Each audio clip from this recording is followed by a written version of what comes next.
नमस्कार, मैं रघुनाथ प्रसाद। आपसे अनुरोध कि चैनल को सब्सक्राइब करना ना भूलें। आज पुनः मैं चर्चा कर रहा हूँ नीट 2024 तक। एक भारतीय नागरिक के रूप में मैं एक फर्ज समझता हूँ कि जैसे देश की जनता चिंतित है इस नीट के लिए, चूँकि इससे डॉक्टर बनने हैं। ज़्यादातर जो मेन स्ट्रीम मीडिया है वो तो इस पर बहुत डिबेट नहीं कर रहा, लेकिन कुछ चुनिंदा चैनल हैं जो काफ़ी जानकार लोगों को बुलाकर डिबेट भी कर रहे हैं।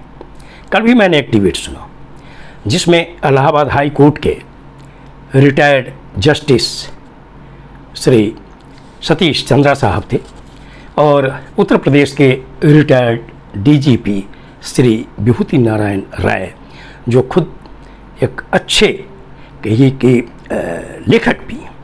उनके काफ़ी लेख आते हैं देश के विभिन्न अखबारों, और इनके साथ कुछ अभिभावक भी थे।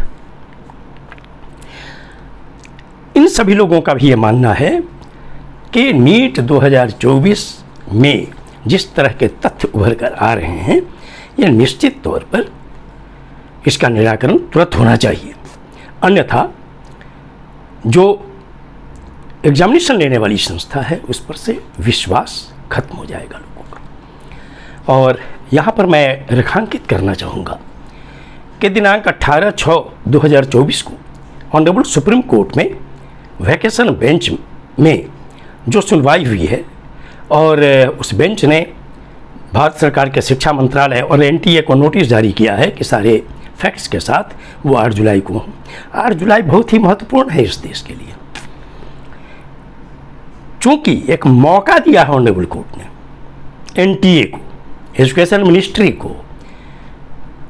कि आप एक तरह से आप आंख मूंदे हुए नहीं रह सकते, आपको तुरंत कार्रवाई करनी होगी। और मुझे अब लगता है कि अब पानी सर के ऊपर बह रहा है। 17 वर्ष, 18 वर्ष, 19 वर्ष, 20 वर्ष के बच्चे, छात्र छात्राएं परेशान हैं, उनके गार्जियंस परेशान हैं, पूरा देश परेशान है। और अभी तक इसका ये डिसीजन नहीं लेना, यह बात तो तय है कि कमोबेश सभी लोगों के मन में अब ये बात आ गई है कि क्वेश्चन लीक होने की बात जरूर हुई होगी, क्योंकि अगर लीक नहीं हुआ तो पटना में रटाया कैसे गया एक सेंटर पे। और जो 4 बच्चों का कल सोशल मीडिया पर मार्कशीट आ रहा था जो गिरफ्तार हैं, तो उससे ये लगता है कि कुछ 2 बच्चे ऐसे हैं जिनका एक पेपर में 85 के आसपास है तो दूसरे पेपर में 15। ऐसा कैसे हो सकता है? जो फिजिक्स, केमिस्ट्री, बायोलॉजी पढ़ते हैं डॉक्टर बनने के लिए, इतना अंतर नहीं हो सकता है तीनों सब्जेक्ट में। यह भी दिखलाता है कि ज़रूर दाल में कुछ काला है। चाहे वो हरियाणा की घटना हो, चाहे गोधरा की घटना हो, अब इस पर चर्चा करना बेमानी। एनटीए को यह चाहिए था कि जैसे ही ईओयू पटना ने उनसे कागजात मांगे, अगर कोई गड़बड़ी नहीं थी तो उनको तुरंत रिस्पॉन्ड करना चाहिए था, और अब तक नहीं रिस्पॉन्ड करना यह भी दिखलाता है कि दाल में कुछ काला है। अब तो आज जैसी जानकारी आ रही है कि गोधरा वाले मामले में भी जांच हो रही है, वो भी एनटीए से संपर्क कर रहा है। और मैं यहाँ पर रेखांकित करना चाहूँगा, जो ऑनरेबल सुप्रीम कोर्ट ने कल टिप्पणियाँ की हैं, वो ऑर्डर का हिस्सा हो या ना हो यह मायने नहीं रखता, लेकिन कोर्ट की टिप्पणियाँ ही बहुत बड़ी चीज़ है। 2 टिप्पणियों को मैं यहाँ रेखांकित करना चाहूँगा देश की जनता के समक्ष। पहला कि even if there is 0.001% negligence, यहाँ नेग्लिजेंस वर्ड है, on the part of anyone, it should be thoroughly dealt with. दूसरी कड़ी टिप्पणी, ये एड्रेस किया गया है एनटीए को, you must stand firm if there is a mistake. वहाँ पर नेग्लिजेंस था, यहाँ mistake. Say yes there is a mistake this is the action we are going to take, at least that will inspire confidence in your performance. बहुत बड़ी टिप्पणी है। अगर आज से कल तक भारत का शिक्षा मंत्रालय और एनटीए अगर डिसीजन नहीं लेता है तो शक और गहराएगा पूरे देश में।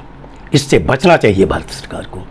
और साथ ही एक नागरिक के रूप में मैं अनुरोध करता हूँ कि अब वक्त आ गया है कि पेपर लीक की घटना, चोरी की जो घटना हो रही है, खासकर जो यूनिवर्सिटी या स्कूल बोर्ड वगैरह के एग्ज़ाम होते हैं उनके लिए तो अलग व्यवस्था है, जिसमें मेन रोल डीएमएसपी अदा करते हैं और उनके जो प्रशासनिक तंत्र हैं वो अदा करते हैं। लेकिन जिन परीक्षाओं से नौकरियां मिलनी है, चाहे वो यूपीएससी पर अभी तक कोई इस तरह का दाग नहीं आया, उनकी कोई भी पीटी परीक्षा हो, मेंस परीक्षा हो, मुझे जहाँ तक ख्याल है कि आज तक ऐसा नहीं हुआ। लेकिन different public service commission, subordinate service commission जो स्टेट्स के हैं, उनकी परीक्षाओं में कुछ ना कुछ परेशानियां आती रही हैं।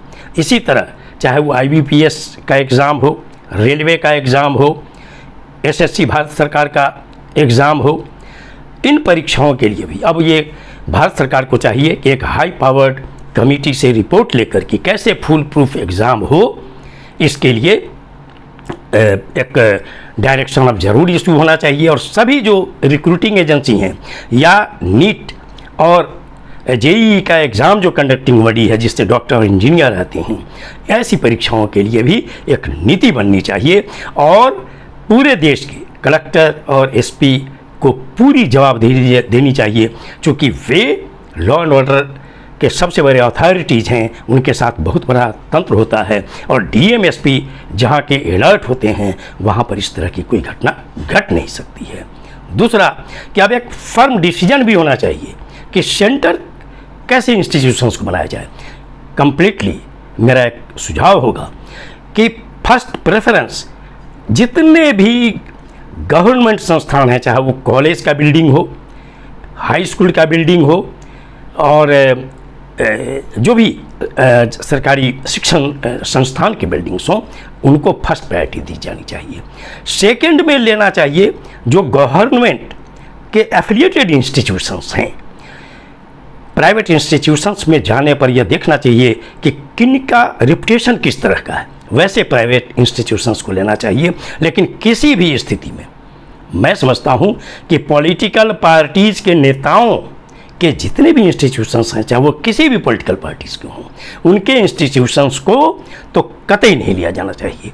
प्रशासन में रहने के बाद मेरा अनुभव ये है कि जो प्राइवेट इंस्टीट्यूशंस बहुत से हैं वो इंटरेस्टेड होते हैं सेंटर अपने यहाँ करवाने के लिए। कारण जो भी हो, मैं इसमें नहीं जाना चाहता, हो सकता है कि उसमें चूंकि ऑनरेरियम मिलता है, परीक्षा कंडक्ट है, यह भी बात हो सकती है। लेकिन प्राइवेट इंस्टीट्यूशंस में वैसे इंस्टीट्यूशन जो पॉलिटिकल इन्फ्लुएंस वाले लोगों के पास हैं, उन तो सेंटर बनाया नहीं जाती। और अंत में पुनः अनुरोध करता हूँ कि नीट 2024 में फर्म डिसीजन लिया जाए तुरंत भारत सरकार के शिक्षा मंत्रालय के द्वारा, ताकि परीक्षा, चूँकि विद्यार्थियों को तैयारी भी करनी है, कम से कम 15 दिन की तैयारी का वक्त भी मिलना चाहिए। अब ये मुझे लगता है कि जिस तरह का हिंट सब जगह से आ रहा है, उससे लगता है कि कैंसिल किया जाना ही सबसे सुंदर उपाय है। वैसे गार्जियंस जिनके बच्चों ने 650 से ऊपर मार्क्स लाया है, जिनको कोई ना कोई सरकारी इंस्टीट्यूशंस मिलना करीब करीब निश्चित है, वो गार्जियंस भी डिबेट में आकर भाग ले रहे हैं और वो भी उंगली उठा रहे हैं। यही सबसे बड़ी बात है। और कैंसिल कराकर नीट हो फुल प्रूफ सुरक्षा के साथ, ताकि एक पत्ता भी ना हिले और जिससे मेरिटोरियस बच्चे आगे आएं और देश को अच्छे डॉक्टर मिले। ये वीडियो आपको अच्छा लगा हो तो निश्चित तौर पर लाइक करिए, शेयर करिए, बेल आइकन को अवश्य टच कीजिए। आप सभी लोगों के लिए शुभकामनाएं। धन्यवाद। जय हिंद।